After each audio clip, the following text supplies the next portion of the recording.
성공예감 별책 부록! 지식과 지혜를 얻는 가장 경제적인 방법, 성공예감 별책 부록 시간이 돌아왔습니다. 요즘 저희가 AI, 인공지능 이야기 정말 자주 또 많이 하게 되는데요. 그런데 그 AI 시대가 두려운 사람들, 또 준비가 되지 않은 사람들이 참 많습니다. 그런 분들을 위한 좋은 책, AI 사피엔스라는 책을 오늘 읽어보겠습니다.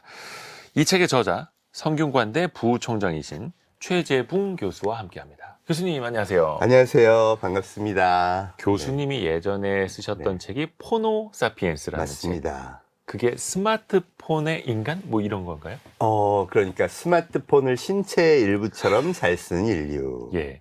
그게 이제 포노 사피엔스고요. 예. 포노가 라틴어로 폰을 의미하고 사피엔스는 호모 사피엔스의 약자. 그래서 저는 아주 쉽게 이제 인간은 오장육부가 아니라 오장칠부, 간 밑에 쓸개 밑에 스마트폰.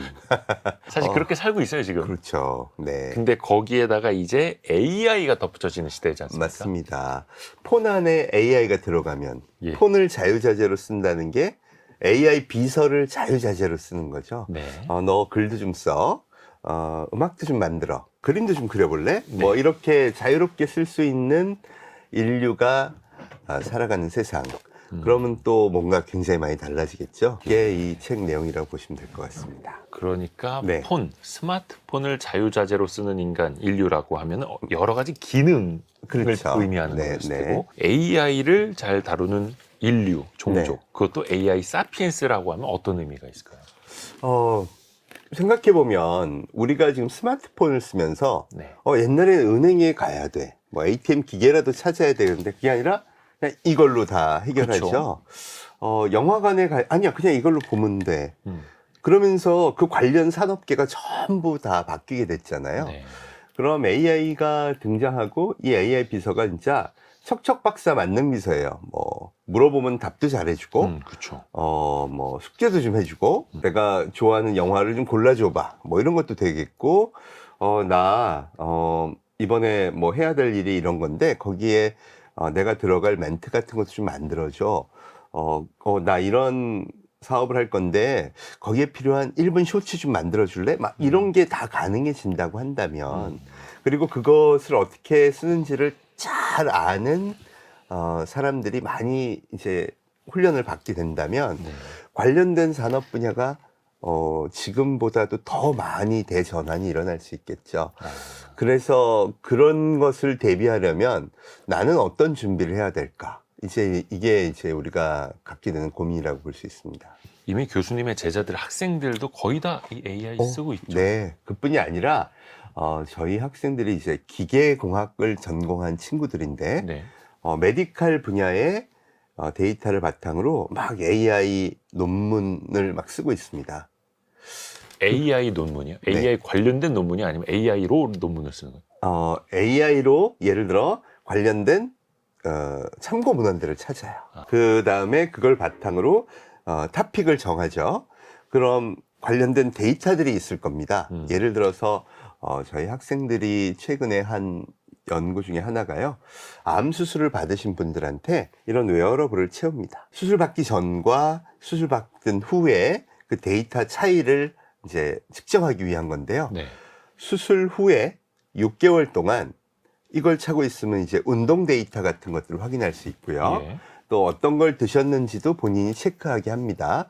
그럼 6개월 동안에 나의 신체 상태에 대한 데이터를 전부 갖게 되는 거죠. 이것만 봐서는 잘 모르지만 6개월이 지나고 나면 건강이 바로 회복되시는 분이 있고, 그래서 재발이 안 되시는 분이 있고, 뭔가 좀 안 좋아지셔서 이 건강 뭐 재발한다든가 또 그 전 상태, 수술 이전 상태로 회복하지 못하시는 분이 계세요. 네. 그거를 데이터상으로는 뭐 확인하기 어렵지만, 그런데 AI를 쓰면요, 이분의 운동량이 뭐가 적었다든가 이런 정확한 패턴을 자기가 찾아냅니다. 그래서 뭘 만들 수 있느냐?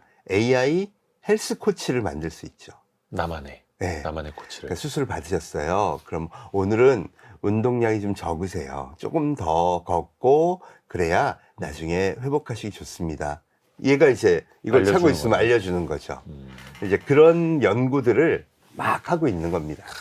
근데 기계과 학생들이 왜 그런 걸 하느냐? 그러게 기계공학인데. 취업에 엄청 유리합니다. 취업에 엄청 유리합니다. 그럼 더 할 수밖에 없고. 네. 해야죠. 기계공학과에서 가장 많이 가는 산업이 어디일 것 같으세요? 자동차 쪽? 이렇게 예, 딱 예. 떠오르시죠? 예. 자동차에서 지금 뭘 연구할까요? 자율주행차요. 그렇죠. 자율주행차 연구하고 네네네. 또 전기차 합니다. 예. 테슬라가 1,000조가 넘는 세계 최고의 자동차 회사인데 내연기관 안 만들잖아요. 네. 왜 기계과라고 말씀하셨죠? 전기차의 자율주행차는 어느 과에서 해야 될까요?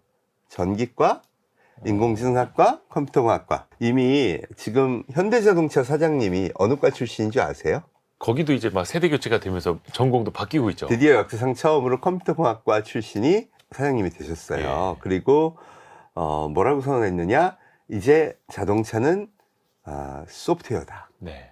뭐 테슬라 그렇게 얘기를 했으니까요. 그쵸. 그럼 기획과 학생들은 내가 음. 자동차 연구를 하고 싶으면 뭘 해야 될까? AI 관련 연구를 하는데 야 그럼 왜 기계 관련 데이터를 하지 않고 의료 관련 데이터를 하냐? 거기가 가장 정확한 데이터가 많이 보유하고 있는 곳이고요. 또 학교 차원에서는 실물 데이터 뭐 기업에서 얻기 쉽지 않죠. 더군다나 의료 관련 논문을 쓰면 임팩트 팩터라는 게 높습니다. 그러니까 수준 높은 논문을 쓸 수 있으니까 커리어 관리에도 도움이 되죠. 그걸 학생들이 이미 다 알고 있어서 네네네.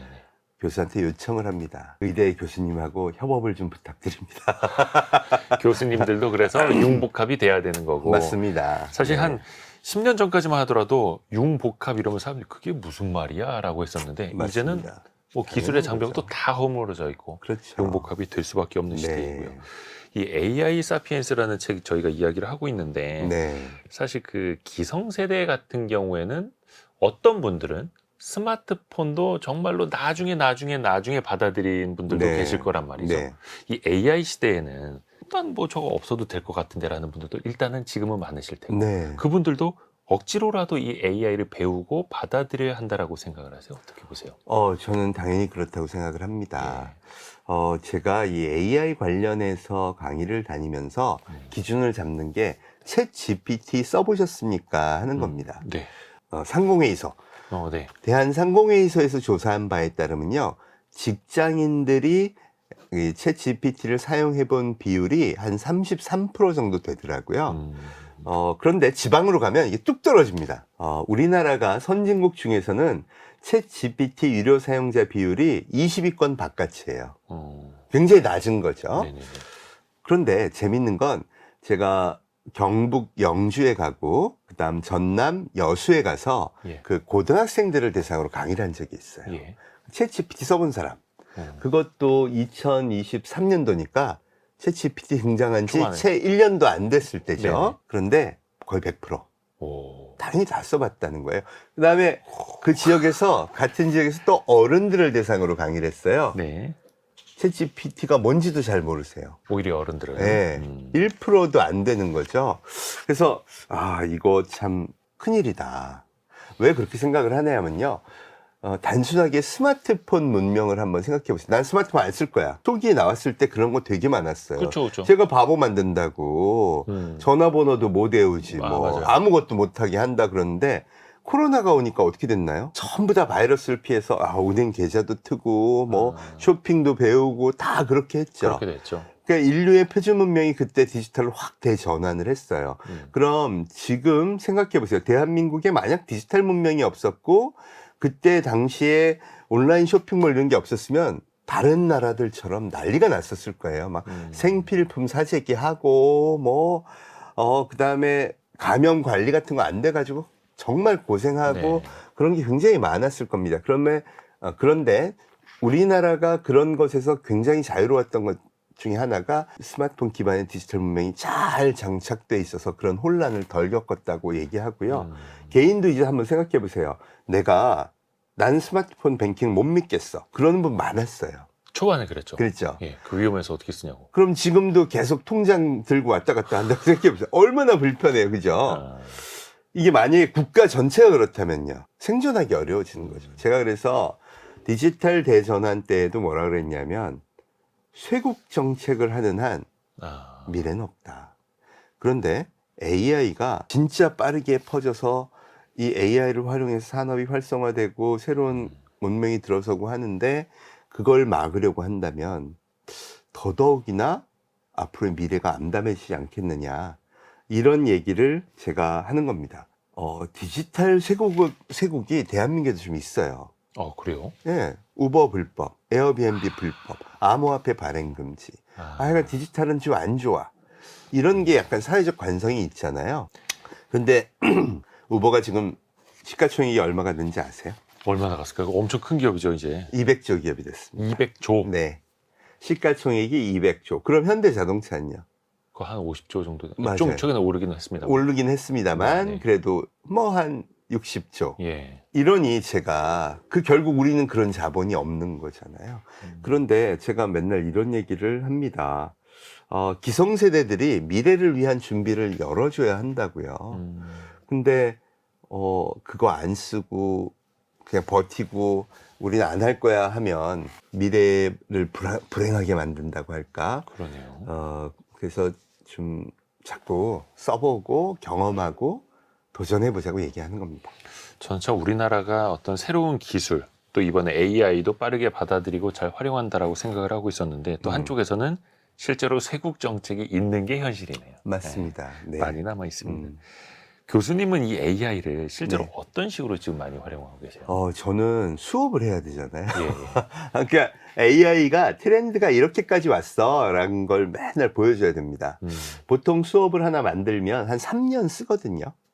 과목에서. 커리큘럼 가지고. 네. 네. 이거 될까요? 또 하도 빠르게 변하니까요. 제가요. 특히 교수님들. 네. 지난 학기에 하고 나서 네. 그때 녹화했던 것들을 쓸까 이렇게 봤더니 다 거짓말이에요. 나올 거라고 했던 게 다 나와버렸어요. 그래서 나올 거라고 했던 게. 그러니 애들한테 거짓말할 수는 없잖아요. 수업을 다 다시 만들었습니다. 빠르게 6개월만 지나도 전부 다 새로운 게 나오는 게 AI예요. 그래서 저는 안 해볼 수가 없습니다. 뭐 챗GPT도 해봐야 되고요. 뭐 문서 요약도 되는지 해봐야 되고 동영상도 정말 만드나 음악 작곡은 해주는가 그리고 관련된 것들을 이제 유튜브에서도 많이 찾습니다. 유튜브 채널 운영하시지만 네. 유튜브에 새로운 걸 소개해주고 새로운 걸 배울 수 있도록 가르쳐주는 따라하게 하는 동영상도 굉장히 많아서 익숙해지면 쉽게 새로운 걸 배우는데 큰 문제가 없습니다.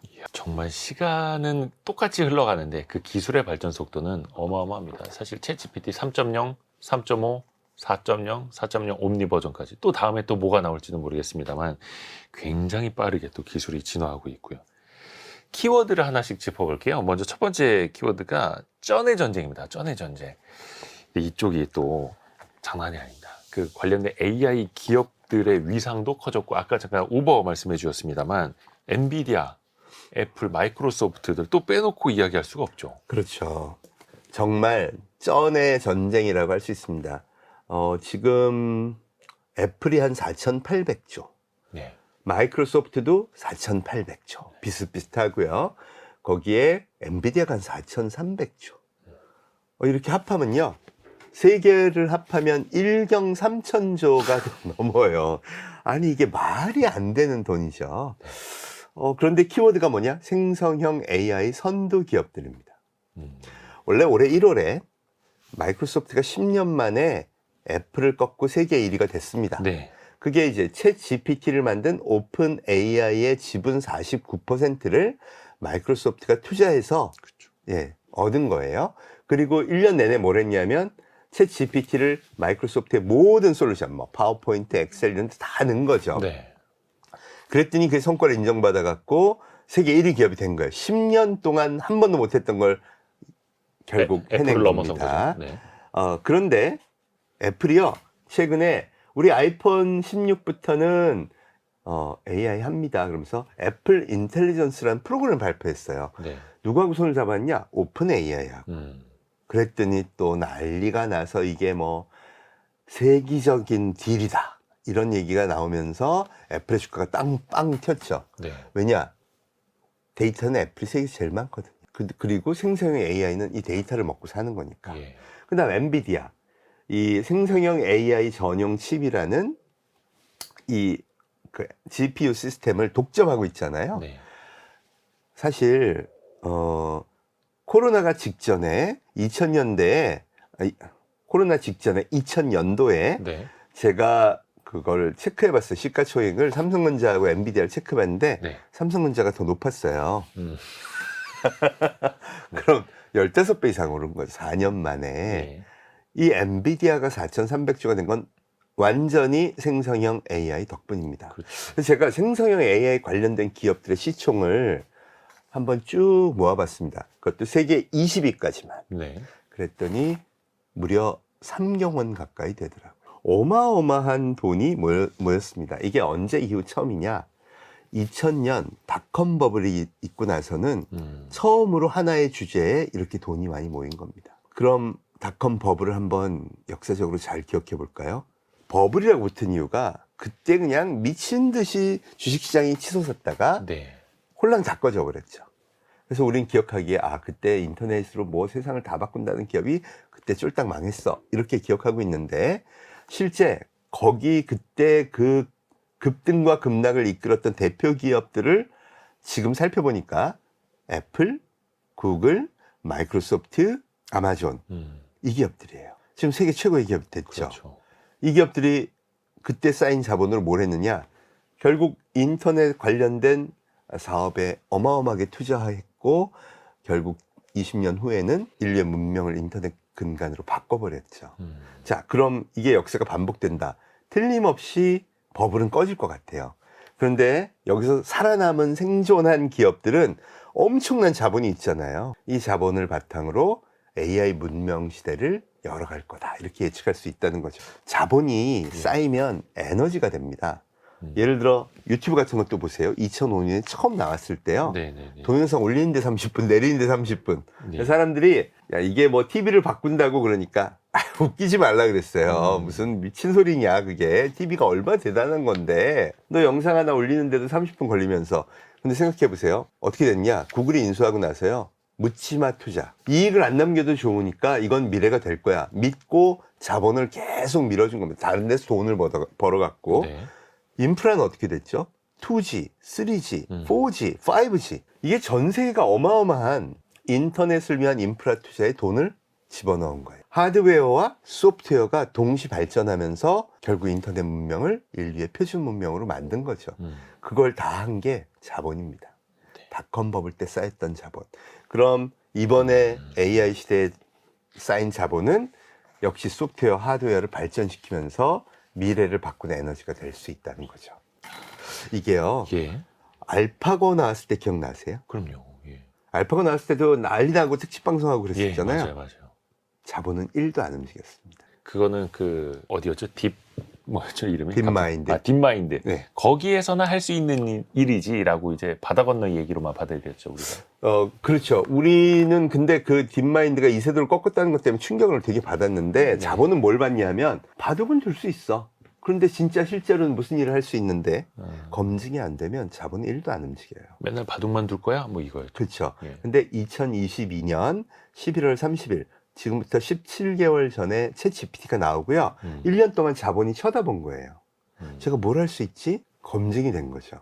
그리고 삼경원의 자본이 AI라고 이름 붙은 데는 다 지금 들어갑니다. 다 쏠려 있죠. 네. 그럼 기업들도 다 나도 AI 기업이야 이렇게 얘기하기 시작하는 거죠. 그런 쩐의 전쟁에서 진짜 글로벌 총성 없는 전쟁 속에서 과연 대한민국의 기업들은 얼마나 자리하고 있는가는 잘 앞에 보이질 않습니다. 네, 제가 참 안타까운 게 뭐냐면 네. 대한민국 코스피, 코스닥 모든 기업의 시총을 합해도 2,600조. 올해 코스피 지수도 보면요, 그냥 제자리예요. 아까 그 엔비디아, 애플, MS 세 개 합친 거에 한 4분의 1, 5분의 1이네, 5분의 1. 네. 그렇죠. 심지어 개별 기업으로 우리나라 전체 시총보다 높은 기업이 5개나 됩니다. 시가총액은요, 시가총액은 주식 가격의 합입니다. 네. 그러니까 사람들이 주식이 너무 비싸 그럼 이제 내다 팔겠죠. 더 이상은 안 오를 것 같아 그럼 내다 파는 거예요. 네. 그런데 그 시가총액이 그렇게 높다는 건 비싼데도 또 오를 것 같다는 거죠. 그래서 저는 뭐라 그러냐면 시가총액을 미래 성장에 대한 기대치라고 얘기합니다. 이게 높으면 높을수록 비싼데도 또 오를 것 같다는 거니까. 그럼 우리나라 성장 기대치가 2,600조. 세 개의 기업의 합이 1경 3천조. 이게 기대치의 차이라는 거죠. 이래서 야, 우리나라가 좀 아무래도 전 세계 자본으로부터는 쟤네들은 좀 글쎄 잘 안 될 것 같대라는 평가를 받고 있다. 그게 어떻게 보면 굉장히 냉정한 평가라고 볼 수 있죠. 엄연한 현실이고요. 맞습니다. 근데 또 그 빅테크 기업들은 거의 대부분이 미국에 몰려 있고, 그렇죠. 뭐 유럽도 많이 뒤처져 있는 거고, 사실 우리나라도 그래도 한다고는 하지 않습니까? 뭐 네이버를 맞습니다. 비롯해서.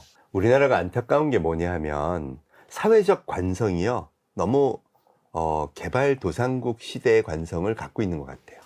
우리는 제조해서 물건 파는 게 되게 중요한 거야 라는 관념이 세고요. 제조업 중심. 네. 그리고 그러기 위해서 늘 했던 게 뭐냐면 선진국을 카피해서 따라가는 겁니다.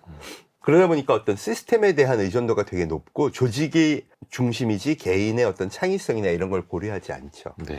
그런데 혁신을 하려면 창의적인 게 필요한데요.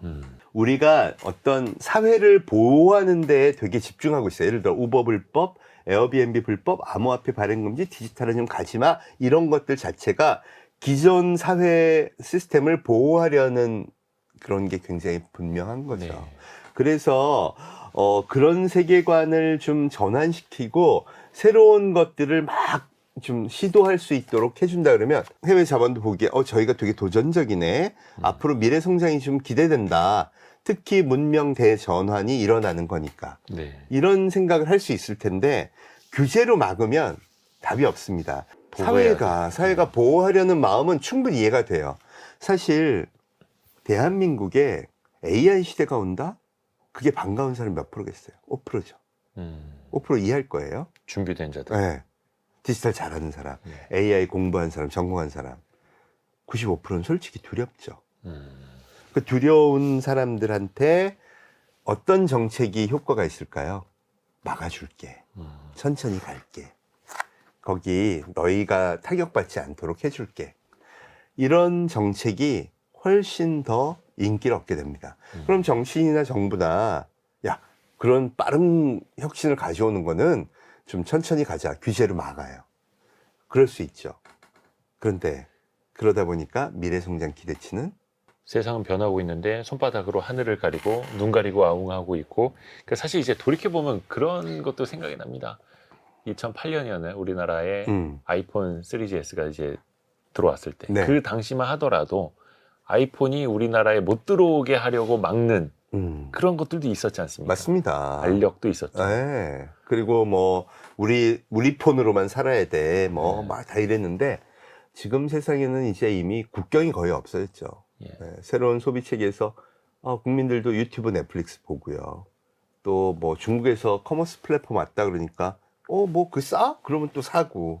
아무 거리낌이 없이 디지털 시대에는 국경 없이 그런 생활을 하는 게 익숙해진 것 같아요. 근데 네. 그걸 다 규제로 막으면 앞으로 나아가려는 힘이 없는 사회다라는 어떤 나쁜 인식을 전 세계 투자 자본한테 줄 수 있는 거죠. 이 자본이 없으면 어려운 겁니다. 사실 대만이요. 시총 합계가 3,000조가 훌쩍 넘었어요. 예, 우리나라보다 훨씬 크죠, 이제. 이제 훨씬 크죠. 예. TSMC가 1,000조가 넘었거든요.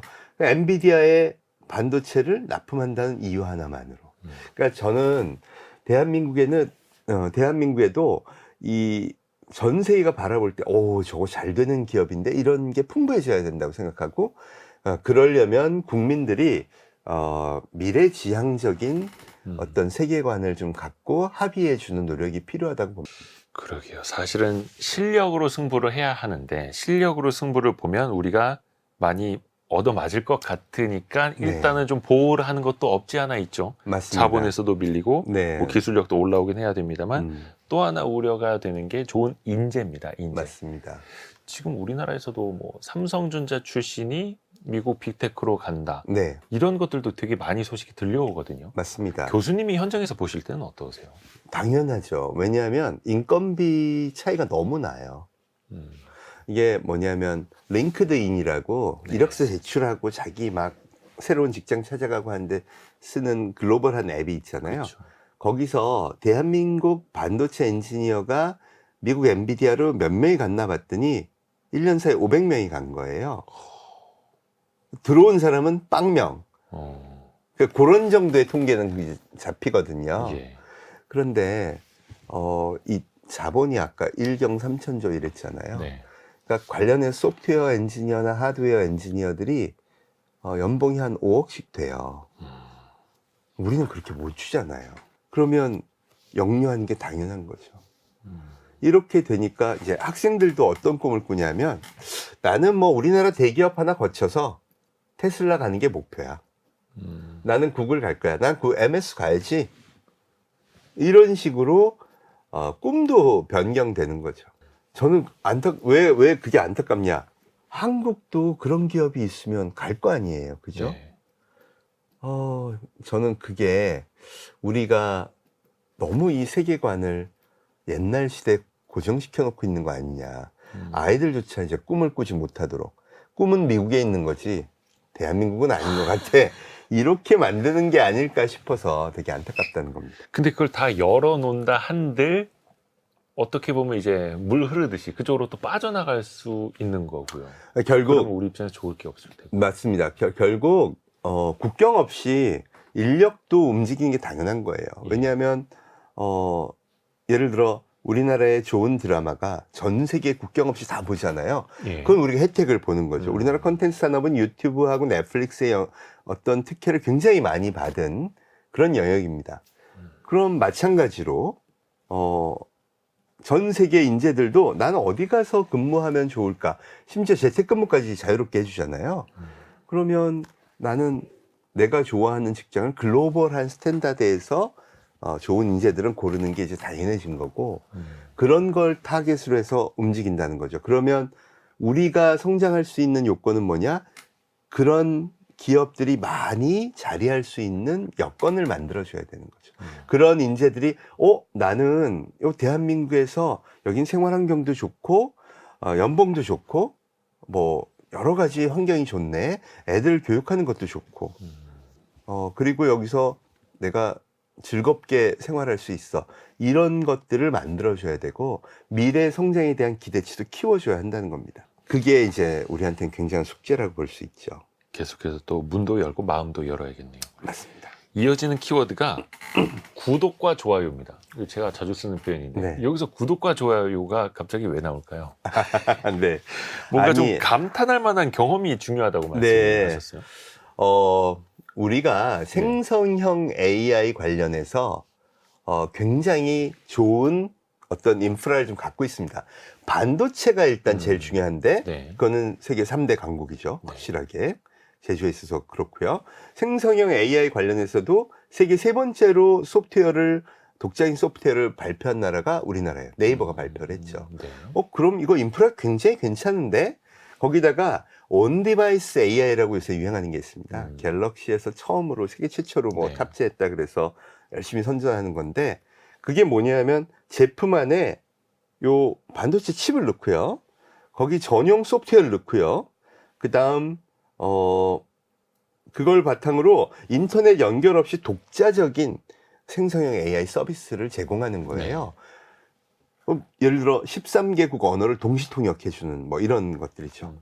그러다 보니까 그게 제조업의 미래라 이렇게 평가를 받습니다.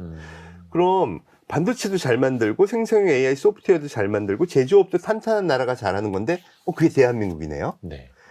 그래서 대한민국이 3경원의 자본이 투자할 만큼의 여건을 갖고 있다 이렇게 보는데 이 닷컴 버블의 역사를 한번 살펴볼까요? 닷컴 버블의 역사에서 버블이 꺼지는 순간 어떤 기업들이 망했느냐? 이 소위 말해서 실적을 못 올린 기업들이 다 망한 거예요. 돈을 못 번 회사들. 그렇죠.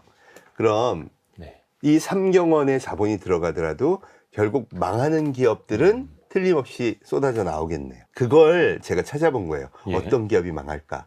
그랬더니 구독과 좋아요를 못 맞는 기업이 망하더라. 팬층이 없는 기업들. 맞습니다.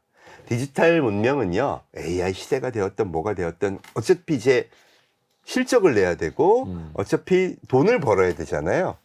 그런데 디지털 문명에서는 구독과 좋아요가 권력인 시대가 되었다. 그게 돈을 버는 시대가 됐다. 이렇게 볼 수 있죠. 그래서 우리가 이 닷컴 버블 시대의 옥석을 가리는 법도 이 구독과 좋아요를 잘 파악해야 되고, 성공하려는 기업, 생존하려는 기업도 AI를 적용하든 뭐 어떤 서비스를 하든 소비자가 구독과 좋아요를 할 수 있는 걸 만들어야 한다. 이게 메인 주제다. 이렇게 말씀드릴 수 있습니다. 약간 여기서 또 드는 고민이 네. 작은 기업들, 네. 중소기업들, 또 자영업 하시는 분들에게도 과연 이 AI로 기회가 갈 것인가? 혹여나 위험만 되지 않을까? 자영업자분들도 AI 사피엔스가 될 수 있지 않습니까? 맞습니다. 최근에 네. 네이버 웹툰이 나스닥 상장했죠. 예. 사람들 깜짝 놀랐어요. 저거 만화인데? 그렇죠. 그죠? 예. 우리 만화 시장을 한번 옛날 어릴 때로 돌아가서 생각해 볼까요? 컴컴한 골목길에 만화방 가서 라면 먹으면서 만화 보고, 그게 시장 사이즈 전부였고요. 심지어 우리나라 몇몇 작가들 작품만 인기가 있었고, 유명 작가, 세계적인 작가라 그러면 다 일본 만화. 그래서 시장도 미미했고 동네 장사였고, 그죠? 그런데 이게 어떻게 컸길래 나스닥에 상장을 했다는 거야? 이게 이 디지털 세계의 전환이 어떤 변화인지를 굉장히 잘 설명을 해줍니다. 디지털 세상은요, 메타 세상, 이 국경과 언어를 초월한 세상입니다. 그래서 우리가 유튜브, 넷플릭스 보고 뭐 웹툰으로 만화도 보고 하잖아요. 네. 만화라는 조그만한 그 로컬 시장이 전 세계로 이 네이버 웹툰을 통해서 나갔어요. 그랬더니 연매출 2조 원의 기업이 되는 겁니다. 그럼 그 작가들, 옛날 같으면 돈 그렇게 많이 못 버는 작가들이잖아요. 네. 얼마를 벌 수 있었나 봤더니 네이버가 이번에 공시하면서 낸 자료가 있습니다. 1등부터 100등까지 작가 평균 수입이 13억 8천만 원. 10만 불, 그러니까 1억 4천만 원 이상의 수입을 올린 작가만 483명. 제일 돈을 많이 번 작가 2022년 기준 124억을 받았더라고요. 와. 옛날하고는 상상을 못하는 거죠. 그러니까 요새 무슨 뭐 유튜브나 예능 프로에 뭐 침착맨이다, 기안팔사다 뭐 이런 연예인이 많이 유명인이 돼버렸죠. 그분들도 작가죠. 그렇죠. 다 작가예요. 원래 작가로 그렇게까지 유명한 연예인이 돼버린 거죠. 그러고 봤더니 네이버가 전 세계 150개국에 진출을 해서 우리 웹툰을 보라고 한 거예요. 뭐 특별히 강요한 거 아니죠. 그냥 거기 있어. 그랬더니 커뮤니티가 생기고 이건 꼭 봐야 해. 그러면서 세계 1등 웹툰을 만드는 겁니다. 영화, 드라마뿐만 아니라 만화까지도. 그렇죠. 그래서 예전에는 망가라고 표현을 했었는데 일본식 네, 바로 네. 이제는 웹툰이라고 글로벌 통용이 되죠. 맞습니다. 근데 이게 희한한 게 뭐냐면 세계관이 다 통일돼 있어요. 웹툰이 잘 되죠. 네. 그러면 이 소비자들이 이건 반드시 드라마로 만들어야 돼요. 그래서 아시는 것처럼 성공한 웹툰은 무조건 드라마를 만든 거고요. 네이버 웹툰의 매출의 절반도 사실은 그 드라마 판권을 통해서 형성을 한다는 겁니다. 그러면 와, 이게 앞으로 세계관이 통일되면 엄청난 이 거대한 시장을 만드는 거네. 그럼 사람들이 그 만화가가 동네 만화에서 수익을 하는데 그쳤던 게 전 세계 세계관에서 엄청난 수입을 올리게 해준 것처럼 다른 것도 되겠네? 되더라고요. 그거를 이번에 보여준 게 냉동김밥입니다. 냉동김밥. 네. 예, 미국에서 냉동김밥이 대박을 났다. 이 기사 보셨죠? 네. 그분이 올곧이라는 식품회사의 사장님이세요. 심지어 구미에 있습니다. 네. 아니 이게 어떻게 미국에서 대박이 난 거야? 시작이요. 더 글로리라는 드라마, 이상한 변호사 우영우라는 드라마였어요.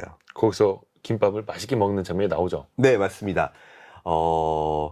그 이상한 변호사 우영우는 김밥집 딸로 나왔고요. 더 히트했던 게 더 글로리인데 그 드라마에서는 복수의 상징입니다. 송혜교 씨가 김밥을 먹으면서 복수를 다짐해요. 그리고 이제 성인이 돼서 돈이 많아지니까 옆에 있는 주위에 있는 사람들이 너 왜 맨날 김밥만 먹니? 맛있는 것 좀 먹어도 되잖아 이제. 그랬더니 뭐라 그러냐, 맛있는 거 먹고 행복해지면 복수하고 싶은 마음이 사라질까 봐. 복수의 아이콘 맞죠? 영화 속 대사. 근데 2023년 상반기 넷플릭스 3위예요, 이게. 수억 명이 그걸 본 거예요. 그러면 무슨 생각을 할까요? 헉, 저 시커먼 거 저거 뭐지? 한국 사람들이 저걸 맛있게 먹네. 네. 저게 뭘까? 그럼 옛날 같으면 TV에 PPL이 되고 광고를 해서 판매를 한다. 아니요. 가만히 있어도요. 전 세계 먹방 유튜버들이 있습니다. 알아서 찾아서 먹죠. 이 사람들이요. 생각해 보세요. 구독과 좋아요를 이끌어야 살 수 있는데 네. 넷플릭스에서 한 달 동안 1등 하던 드라마에 맨날 먹을 게 나와. 안 하겠어요? 전부 뒤져갖고 자기들도 만들어 보고 사기도 하고 그냥 먹방 챌린지가 일어난 거예요. 그러니까 어느 정도 나왔냐? 틱톡에 해시태그 KIMBAP. 김밥. 예. 그게 13억 개가 올랐습니다. 이 정도 되면 누가 움직이느냐? 그 콧대 높은 식품 유통업체 여기가 움직입니다. 돈 냄새를 맡는 예. 거죠. 예. 그리고 직원을 한국의 K푸드 박람회에 파견했더라고요. 거기서 이 사장님이 만났대요. 우리나라에 냉동김밥 한 집이 별로 없습니다. 왜냐하면 냉동김밥 안 먹잖아요. 예, 냉동이라는 거는 이제 그 필요성도 느끼지 못했죠. 맞습니다. 전국이 김밥 천국이에요. 그래서 값싸고 싱싱한 김밥을 어디서나 먹을 수 있고 그렇죠. 동네 어디서든. 굳이 우리가 냉동한 걸 녹여서 먹어야 돼? 이런 생각들을 갖고 있었던 거죠. 그런데 미국에서 찾아와서요. 230톤을 보내라고 한 겁니다. 야, 이분 편의점에 한번 냈다가 망했는데 이거 보내도 될까? 근데 진짜 기업 하시는 분은요. 진짜 야수의 심장 가지고 도전합니다. 그 대박이 나죠. 김밥이 성공한 비결은 뭘까요? 성공한 비결이요? 네, 이 주제. 굉장히 복합적일 것 같은데 앞에서 키워드는 구독과 좋아요. 맞습니다. 예. 구독과 좋아요. 또 사 먹으러 온 게 구독이죠. 예. 먹고 감탄해서 옆에 사람들한테 추천하는 게 좋아요죠. 그 냉동 김밥 먹었다고 막 또 SNS에 계속 올리고. 만약 맛없었으면 예. 아무도 안 올렸을 거예요. 이분이요 R&D를 정말 열심히 했습니다. 김밥을 얼렸다가 녹여도 맛있으려면 어떻게 해야 될까? 밥을 만드는 방법부터 김 굽는 거에 냉각시키는 방법까지 정말 연구를 많이 했는데 그 기준이 뭐였냐? 김밥을 얼렸다 녹여놓고요. 다른 맛있는 김밥하고 섞어. 네. 그런 다음에 아이들한테 먹였대요. 아이들은 거짓말 못 하잖아요. 언제까지? 그 녹인 김밥이 맛있다고 할 때까지.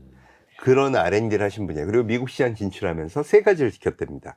첫째, 고기를 넣지 말아라. 종교적인 문제로 고기가 들어가면 미국 사람들은 20%가 안 먹는다고 합니다. 네. 그 다음 두 번째가 글루텐 프리. 이게 지금 미국의 식품 유행어고요. 세 번째가 가격. 3불 99에 팔았어요.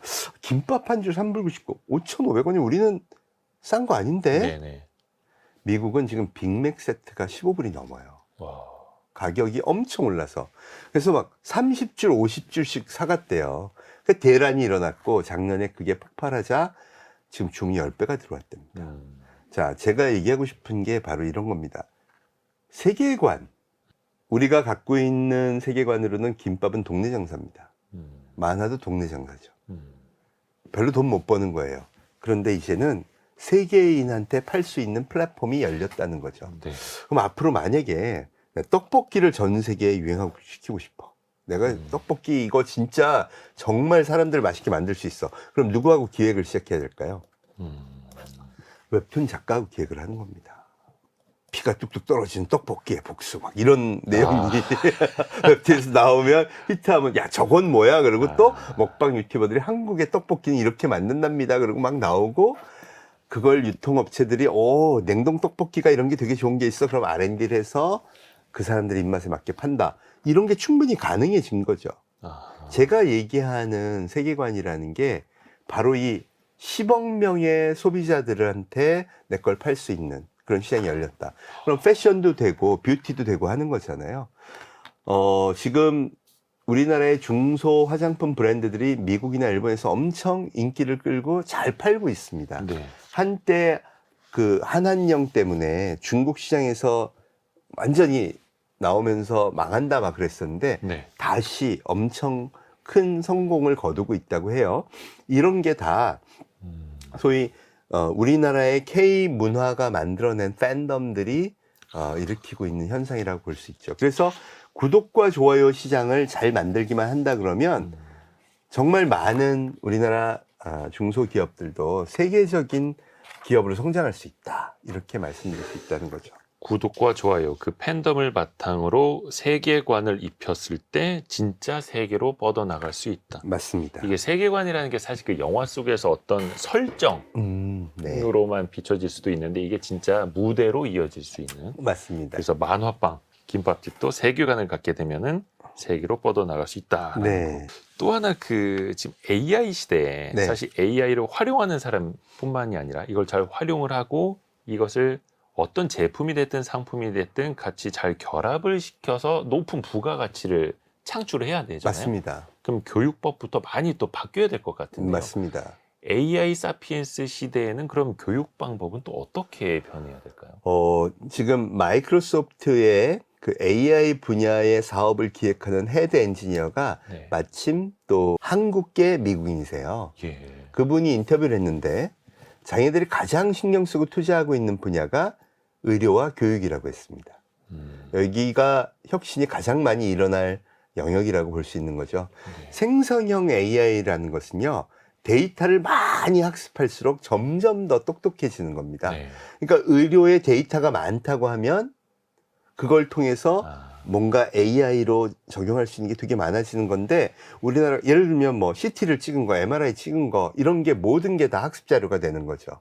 그래서 의료 분야가 혁신이 가장 많이 일어날 영역이고 미국에서도 엄청나게 투자하고 있고요. 네. 그다음 교육은 왜 그러냐 하면 교육의 방식이 다 달라지는 거예요. 교육의 방식이요. 네. 자, 이제 생각해 보세요. 코로나를 겪으면서 애들이 격리가 됐었죠. 네. 그 학생들은 어떻게 수업을 들었을까요? 온라인으로. 온라인으로. 네. 사람이 가르치는 게 아니에요. 음. 나는 공부는 누가 가르치는 거다? 인강. 세상에서 제일 똑똑한 사람이 나한테 가르쳐 주는 거예요, 원래가. 그죠? 인터넷 강의. 예. 숙제는 어떻게 했을까요? 제출도 다 뭐 클라우드에 올리고 막 이래던데요. 예. 어. 숙제 제출하는 것도. 다 그렇죠. 예. 아니, 숙제 없으면 어떻게 할 거예요? 생으로? 아니면 커뮤니티를 카톡으로 막 사람들한테 물어보고, 우린 안 그랬나요? 그 결국 족보를 얻는 거, 인간적인 친밀감, 그 결국 집에 있으면서는 예. 커뮤니티에 가입하고 검색을 하고 아, 그 숙제 답도 다 검색해서 찾고, 예. 소위 말해서 코로나 기간을 거치면서 학생들은 디지털 귀신들이 된 거예요. 어떻게 자료를 얻고 뭐 하고 다 알아. 그런데다가 챗 GPT 같이 정답을 알려주고 숙제를 대신해 주는 놈이 나왔다? 안 쓸 리가 없죠. 전 세계 10억 명의 학생들, 특히 인터넷을 충분히 활용할 수 있는 능력을 가진 애들은요, 이미 디지털로 다 무장이 된 거예요. 걔들이 대학에 왔어요. 교수님들한테 질문은 어떻게 할까요? 뭐 검색해서 알 수 있는 건 물어보지도 않아요. 교수님의 의견을 묻는 거지 정답을 묻는 건 아닙니다. 그 정도로 바뀌어 있죠. 그럼 걔들한테 AI 관련해서 교수가 얼만큼 이 수준 높게 가르쳐 줄 수 있을까요? 학교 선생님은요. 예를 들어 고등학교 때 저는요 진로가 미래의 자율주행차를 연구하고 싶어요. 그럼 그거에 대해서 너는 이러이러한 전공을 하고 앞으로 뭐 미리 이런 걸 공부하면 좋아하고 가르쳐 줄 수 있는 선생님이 몇 분이나 되실까요? 쉽지 않아요. 그렇죠. 그죠? 겪어보질 않았으니까요. 그래서 교육에서 어떤 일이 일어나냐면 예. 어려서부터 내가 배우고 싶은 게 있으면 그거에 대해서는 이러이러한 걸 배울 수 있도록 해준다. 네네네. 소위 말해 선생님이 코치가 되는 거죠. 샘 알트만, 오픈 AI를 만든 사람입니다. 8살 때부터 코딩을 했대요.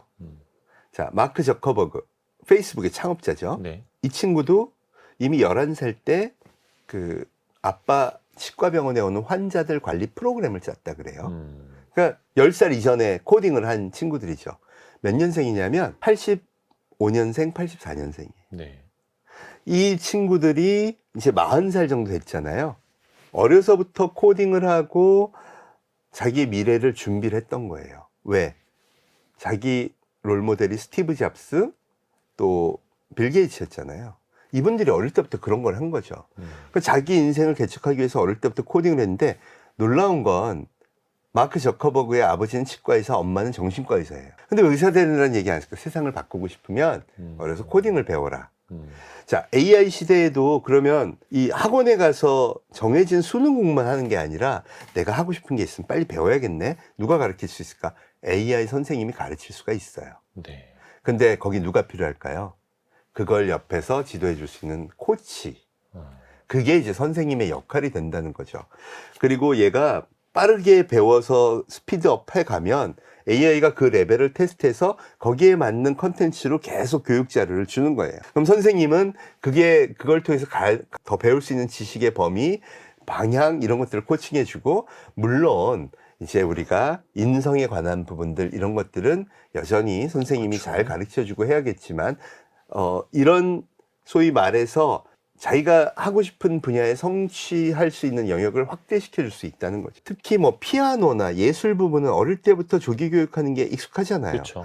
코딩은요, 그림은요, 다양한 게 가능해졌다는 겁니다. 거기다가 AI가 얘를 서포트해서 도와줄 수 있다. 생각하는 힘만으로 여러 가지를 할 수 있는 시대가 벌써 열리는 거죠. 그래서 AI 시대에는 교육법이 굉장히 많이 달라질 수밖에 없다는 겁니다. 다양해진다라는 맞습니다. 의미죠. 다양해진다. 저는 되게 다행이라고 보는 게 뭐냐면 수능 점수 하나로 애 인생을 재단하고 평가하고 하는 게 사라진다는 거죠. 현재까지는 그런데. 현재까지는 그런데 네. 앞으로는 그게 완전히 달라질 거라는 겁니다. 달라져야죠. 네. 또 불과 몇 년 전까지만 하더라도 그 알파고 나온 다음에도 학원가에서도 그 코딩 열풍이 불었잖아요. 네. 코딩 사교육, 그리고 초등학교 일부에서도 코딩 교육도 일부분 또 의무화된 것도 있고. 근데 엔비디아의 젠슨 황이나 이런 분들은 컴퓨터공학, 코딩 이런 거 배울 필요 없다. 오히려 뭐 생물학이나 생명공학을 배워라. 또 이런 얘기도 하지 않습니까? 챗 GPT가 코딩을 너무 잘해주거든요. 거의 웬만한 그 초급 엔지니어 역할은 해준다 하더라고요. 네, 이미. 맞습니다. 그런데 이제 코딩도 언어잖아요. 예. 그러니까 우리가 영어처럼 잘 쓸 필요는 없다는 거예요. 무슨 얘기냐면 이렇게 해서 만들어지는 거구나 하고 스트럭처나 논리 구조를 이해하고 나잖아요. 네. 그럼 실제 코딩을 내가 질문하면 이 AI가 짜줘요. 이렇게 되니까 굳이 코딩을 암기하거나 코딩을 잘 이해해서 할 필요가 있는 게 아니라 그냥 프로그램이 이렇게 구성되니까 거기에 내가 프로그램을 짜달라는 질문만 정확하게 해주면 좋은 프로그램을 바로 만들 수 있다는 거죠. 그걸 이해하고 또 나는 더 나은 걸 디자인할 수 있게끔. 그렇죠. 그래서 생각하는 힘이 굉장히 중요해진다는 겁니다. 많은 분들이 또 그 생각하는 힘을 기르러 가셔야 되는데 네. 또 하나가 네. 아이들의 먼 미래뿐만이 아니라 당장 AI를 좀 배워보고는 싶은데 네. 써먹고는 싶은데 좀 막막하다라는 분들을 위해서 네. 어떤 식으로 접해보시라, 어떤 식으로 배워나가 보면 좋겠다. 조언을 좀 해주실 수 있을까요? 인간이 가장 배우기 쉬운 방법이 따라하기입니다. 따라하기. 네. 지금 조금만 뒤져보시면 예. 유튜브에 가서 검색을 해보시면요. 챗 GPT 사용하기. 이게 시작이에요. 네. 그러면 그거에 관해서 궁금한 호기심이 내가 끌리는 대로 질문을 넣고 그거 하루에 한 30분만 보시면 돼요. 챗 GPT의 질문도 넣어보고. 아니 진짜 나는 생판 아무것도 몰라. 설치하는 것도 몰라. 그럼 챗 GPT 설치하기부터 검색하셔서 하나씩 하는 거예요. 사실 공부하기 좋아하는 사람 없습니다. 그죠? 그런데 우리 이대호 기자님은 운동 좋아하세요? 운동이요? 잘은 못하지만 뭐 그냥 하려고는 하죠. PT는? PT요? 운동 PT? 네. 네. 해야 된다고는 생각을 합니다. 똑같습니다. 해야 된다고는 생각하는데 안 하는 거. 이게 그렇습니다. 처음에는요, 하다 보면 내가 이것까지 해야 돼 막 이런 생각이 막 들죠. 그런데 하나하나 따라하기 시작하면 이 답이 풀리기 시작해요. 제가 아는 분은요 70대세요. 네. 근데 예전부터 작가로 활동하시던 분이에요. 이분이요 자기가 너무 힘드니까 대학생을 하나 소개시켜 달래요. 예. 과외를 하겠다. 과외를 받겠다고요? 과외를 받아서라도 내가 한 달은 이 대학생한테 뭐 장학금도 줄 수 있으니까 일주일에 2번 2시간씩 챗 GPT와 AI 활용법에 대해서 배우고 싶다. 그래서 제가 우리 학교 학생을 하나 소개해드렸어요. 오. 이 정도 열정이 있어야 되는 거예요. 이분이 뭐라 그러냐면 내가 지금까지는 무슨 드라마 대본을 쓰고 싶으셨대요. 네. 근데 예를 들어 성경의 한 챕터를 잡아서 그럼 그거 쓰느라고 너무너무 고생을 했는데 성경 얘기를 써놓고 내 대본을 잘 만들어 가면서 그거에 시나리오, 스토리보드를 만들어서 이게 영화로 만들거나 드라마로 만들었을 때 괜찮은 건지를 보고 싶다는 거예요. 그게 다 AI로 되거든요. 그러니까 그거를 다 해서 스토리보드까지 만드는 과정까지를 학습하고 싶다 그래서 그러면 그거 할 수 있는 학생을 과외로 붙여드리겠습니다 그랬더니 지금 신나서 하고 계세요. 문제는 열정이라는 거죠. 이제 그 방법만 배우면 되는 시대. 맞습니다. 아니 저는 유튜브로 혼자 따라하기 하면 힘들대. 그거 너무 생으로 몰라서요. 힘든 거를 해야 느는 거예요. 예? 이게 쉬운 길로만 갈라 그러니까 다 힘든. 심지어 어떤 분은 나는 과외까지도 하겠다. 뭐 대학생 청년한테 내가 그동안 모아놓은 돈에 뭐 그래 봐야 50만 원, 100만 원, 한 달, 두 달 이렇게 하는 거잖아요. 네. 그러고 나서 배우고 나면 내가 무언가 새로운 문명 체계를 인지할 수 있고 세계관도 확 넓어지고 그 가능성까지도 다 탐구할 수 있는데 대부분의 우리나라 어른들이 어떻게 하냐면요. 챗 GPT를 쓸 때 이런 마음으로 시작합니다. 이게 별거 아니었으면 좋겠다. 해봤는데 별거 없더라. 이랬으면 좋겠다. 왜 그럴까요? 배우기 싫으니까. 그리고 몇 번 했더니 에이 별거 없네. 그러고 넘어가요. 얼른. 답도 틀리네 막. 이러고. 그리고 막 거짓말도 하는구만 막 이러고. 그런데 얘가 원래 훈련이 되는 거예요. 자기가 많이 쓸수록 훈련이 돼서 내가 원하는 것들을 더 특히 GPT-4 옴니부터는 더 그렇습니다. 그러니 많이 쓸수록 더 늘겠죠. 네. 그리고 유튜브에서 남이 한 거 따라하기도 다 할 수 있고 그러면서 점점 더 늘려가면 훨씬 더 활용 능력이 뛰어나지는 거예요. 저는 그런 미래를 스스로 개척하는 노력이 필요하다고 생각하는 겁니다. 호모사피엔스가 이제 도구를 사용하고 생각을 하는 인간. 맞습니다. 그러면 2019년에 쓰셨던 포노사피엔스. 스마트폰을 내 몸의 일부처럼 활용하는 인간. 이제는 AI가 그 새로운 도구가 됐을 뿐 우리가 또 당연히 적응을 하고 배워나가야 하는 거고요. 오늘의 심쿵 한방 정리해 보겠습니다. 네. AI 사피엔스를 관통하는 핵심 구절. 요거는 최지봉 교수님께 직접 낭독을 좀 부탁드리겠습니다. 네. 제가 474쪽에 네. 여러 번 강조하듯이 그 모든 출발은 바로 여러분의 마음입니다. 나부터 바꿔야 달라질 수 있습니다. 이렇게 정리하겠습니다. 여러분들의 마음, 나부터 바꿔야 한다.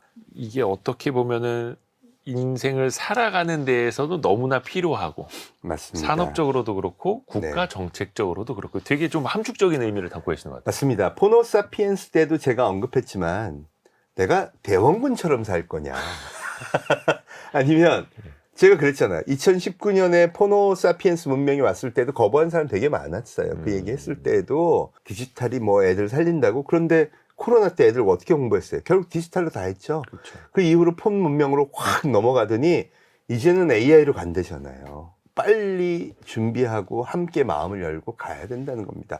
당연히 이 양극화로 인해서 고통받는 사람, 힘든 사람들을 잘 케어해야 됩니다. 이거는 뭐 철학이 다른 거죠. 그런데 우리 사회 전체는 오케이, 사피엔스 문명에 앞장서서 가되 늘 해왔듯이 그거로 인해서 생기는 힘들어하는 사람들은 잘 보살피면서 갈 거야. 단 우리의 표준 문명은 항상 세계가 볼 때도 와 저기 앞서가네. 이걸 늘 표방하고 갈 거야. 저는 이게 필요하다고 생각합니다. 이제는 거부할 수도 없는 이런 시대가 된 거고요. 맞습니다. 사실 한 10년 전, 20년 전에도 선풍기와 에어컨에 AI 모드가 있긴 있었습니다만 그때랑은 정말 차원이 다른, 이제는 피할 수도 없고 더 넓은 세계가 또 우리 앞에 펼쳐지고 있는 거고요. AI 사피엔스, 이 책을 최재봉 교수님과 함께 읽어봤습니다. 고맙습니다. 네, 감사합니다. 별의별 이야기를 책을 통해서 나누는 별책 부록 마칠 시간입니다. 월요일 아침 9시 5분에 다시 성공예감 이대호입니다는 돌아옵니다. 성공예감은 오늘도 여러분을 응원합니다.